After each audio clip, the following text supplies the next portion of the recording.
नमस्कार दोस्तों, राधे राधे, जय श्री कृष्णा। दोस्तों, स्वागत है आपका फिर से इस चैनल पर। दोस्तों, सच्ची श्रद्धा भाव से कमेंट में जय श्री राधे कृष्णा ज़रूर लिखें।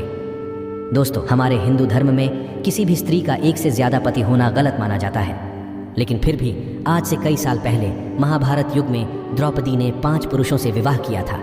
ऐसे में सोचने वाली बात है कि आखिर उस समय ऐसी क्या मजबूरी आ पड़ी थी कि द्रौपदी को 5 पुरुषों से विवाह करना पड़ा था। और सबसे जरूरी, द्रौपदी ने अपने 5 पतियों के साथ पत्नी धर्म कैसे निभाया। दोस्तों, द्रौपदी से जुड़े ऐसे कई सवाल हैं जो उसके चरित्र पर प्रश्न चिन्ह लगाते हैं। अगर आप भी द्रौपदी के जीवन से जुड़े रहस्यों को जानना चाहते हैं तो वीडियो में अंत तक जरूर बने रहिएगा।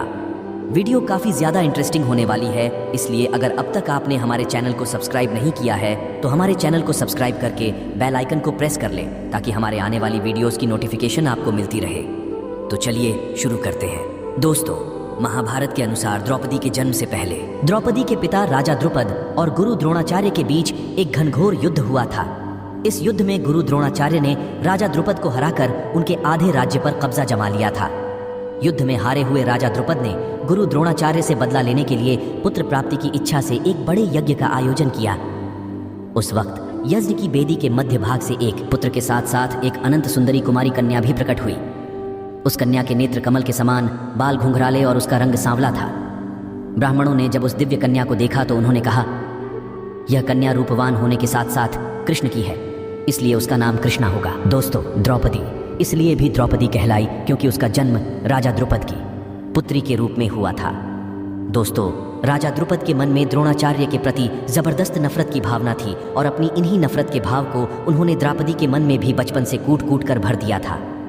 द्रौपदी भी राजा द्रुपद की तरह बदले की आग में जल रही थी और मन ही मन ऐसी तरकीबें सोचती रहती जिससे वह अपने पिता के अपमान का बदला द्रोणाचार्य से ले सके।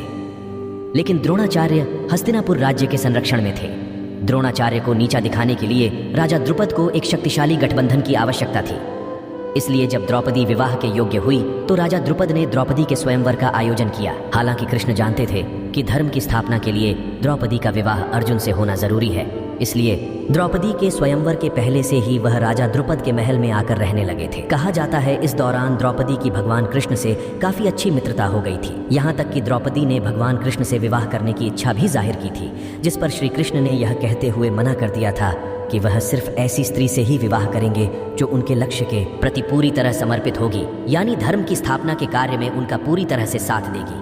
उस स्त्री की कोई भी सैन्य या राजनीतिक मंशा नहीं होनी चाहिए। कहते हैं उस वक्त भगवान श्री कृष्ण ने द्रौपदी को खुश करने के लिए यह भी कहा था कि तुम एक महान स्त्री हो, तुम्हारे जैसी महान स्त्री के मैं योग्य नहीं हूँ। दोस्तों, जब द्रौपदी के स्वयंवर का आयोजन हुआ तो उस वक्त 5 पांडव युधिष्ठिर, भीम, अर्जुन, नकुल और सहदेव ब्राह्मण वेश में वनवास काट रहे थे। वे अपनी माँ के साथ एक गरीब कुम्हार के घर में रह रहे थे और भिक्षाटन पर ही जीवित थे। जिस दिन द्रौपदी का स्वयंवर था उस दिन भी 5 पांडव ब्राह्मण के वेश में भिक्षा मांगने के लिए निकले हुए थे। तभी उन्हें कहीं द्रौपदी के स्वयंवर का पता चला। तब अर्जुन ने अपने भाइयों से स्वयंवर में भाग लेने की इच्छा जताई, जिसके बाद 5 पांडव ब्राह्मण के वेश में ही स्वयंवर में पहुंच गए। यहाँ स्वयंवर की शर्त के अनुसार जो भी धनुर्धर ऊपर घूमती हुई मछली की परछाई को नीचे पानी में देखकर उसकी आंख को भेद देगा, उसी के गले में माला डालकर द्रौपदी उससे विवाह करेगी। अर्जुन एक श्रेष्ठ धनुर्धर थे, इसीलिए उन्होंने मछली की आंख को भेद कर स्वयंवर की शर्त को जीत लिया और द्रौपदी को अपनी पत्नी बनाकर उसे अपने साथ अपने आश्रम ले आए। अब यहाँ आप में से बहुतों के मन में यह सवाल आ रहा होगा कि जब स्वयंवर में द्रौपदी को अर्जुन ने जीता था और द्रौपदी का विवाह अर्जुन से हुआ था, तो फिर वह पांडवों की पत्नी कैसे बनी। दोस्तों, दरअसल हुआ यूं कि जब अर्जुन सहित बाकी पांडव द्रौपदी को लेकर आश्रम लौटे तो उस वक्त कुंती खाना बना रही थी। अर्जुन ने दरवाजे पर ही खड़े कुंती से कहा, माँ देखो हम क्या लाए हैं। तब कुंती ने बिना देखे ही यह कह दिया, जो भी लाए हो 5 भाई आपस में बांट लो। दोस्तों, यहाँ कुंती की भी गलती नहीं थी, क्योंकि रोजाना पांडव को दिन भर भिक्षा करके जो कुछ भी मिलता उसे वे अपनी माँ कुंती के सामने लाकर रख देते थे, जिसे कुंती सभी में बराबर बांट देती थी। इसलिए हर रोज की तरह जब उस दिन भी अर्जुन द्रौपदी को लेकर आए और उन्होंने अपनी माँ से कहा कि देखो माँ, आज हम लोग आपके लिए क्या लाए हैं, तो उस दौरान कुंती घर के काम में व्यस्त थी, इसलिए उन्होंने बिना देखे ही यह कह दिया कि जो भी लाए हो उसे 5 भाई आपस में बराबर बांट लो। हालांकि अपनी माँ की यह बात सुनकर सभी पांडव भाई सकते में आ गए और जब कुंती ने भी एकदम शांति महसूस की तो उसने पीछे मुड़कर देखा जहां उसे अपनी भूल का हुआ। उन्होंने अपने पुत्र युधिष्ठिर से कहा, इसका कोई ऐसा उपाय निकालो जिससे द्रौपदी का कोई भी अनर्थ ना हो और मेरे मुंह से निकली बात झूठी ना हो। हालांकि जब इसका हल युधिष्ठिर भी ना निकाल पाए तब पांडव अपनी माँ की बात का मान रखते हुए द्रौपदी से विवाह करने के लिए तैयार हो गए। लेकिन जब इस बात का पता राजा द्रुपद को चला तो वे काफी परेशान हो गए। राजा द्रुपद की चिंता को दूर करने के लिए महर्षि व्यास ने राजा द्रुपद को द्रौपदी के पूर्व जन्म की कहानी बताई।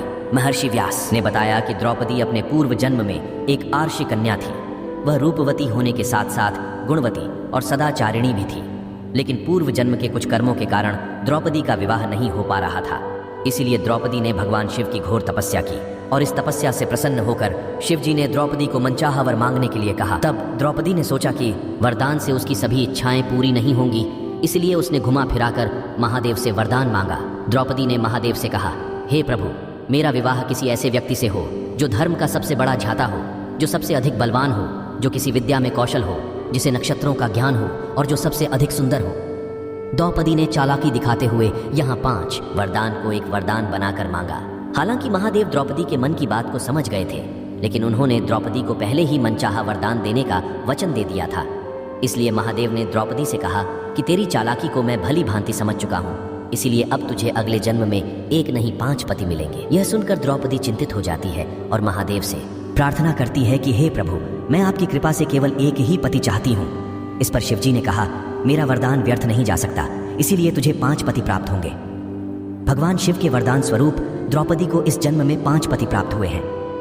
दोस्तों, इस कहानी को सुनने के बाद राजा द्रुपद अपनी बेटी द्रौपदी का विवाह 5 पांडवों के साथ करने को राजी हो जाते हैं। हालांकि द्रौपदी अभी भी 5 पांडवों से विवाह करने को तैयार नहीं थी, लेकिन फिर द्रौपदी इस शर्त के साथ तैयार हो गई कि 5 पांडव भाई आगे जाकर जिस किसी से भी विवाह कर सकते हैं, लेकिन रानी का स्थान केवल द्रौपदी को ही मिलेगा।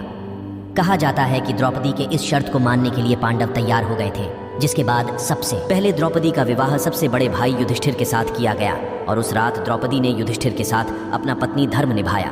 उसके अगले दिन द्रौपदी का विवाह भीम के साथ हुआ। द्रौपदी ने भीम के साथ अपना पत्नी धर्म निभाया। इस तरह द्रौपदी की शादी बाकी भाइयों से भी की गई और सभी के साथ उसने अपना पत्नी धर्म निभाया। अब यहाँ सोचने वाली बात यह है कि जब द्रौपदी का विवाह सबसे पहले युधिष्ठिर से हुआ और द्रौपदी ने उसके साथ अपना पत्नी धर्म निभाया, तो फिर बाकी पांडव भाइयों के साथ द्रौपदी ने अपना पत्नी धर्म कैसे निभाया? तो दोस्तों, दरअसल द्रौपदी हर बार पत्नी धर्म निभाने में समर्थ थी, क्योंकि द्रौपदी को महर्षि वेदव्यास से आजीवन कौमार्य यानी कुंवारेपन का आशीर्वाद मिला था। इसलिए जब भी द्रौपदी पांडवों में से किसी एक भाई के साथ समय बिताने के बाद दूसरे भाई के पास जाती थी तो द्रौपदी वापस से कुंवारी हो जाती थी।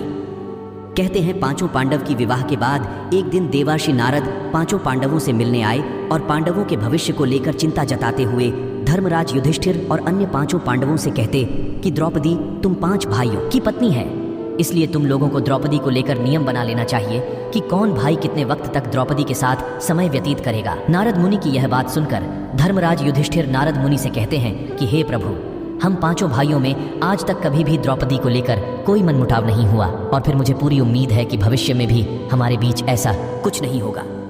लेकिन हम आपकी बात नहीं टाल सकते, इसीलिए मैं द्रौपदी को लेकर आज ही नियम बनाऊंगा। महर्षि नारद के जाने के बाद धर्मराज युधिष्ठिर नियम बनाते हैं कि द्रौपदी हर साल पांडवों में से किसी एक के साथ ही समय व्यतीत करेंगी, यानी द्रौपदी 1 साल तक केवल एक पांडव की पत्नी बनकर रहेंगी। साथ ही जिस समय द्रौपदी अपने कमरे में किसी एक पांडव के साथ होंगी, उस वक्त उनके कमरे में कोई और पांडव प्रवेश नहीं करेगा।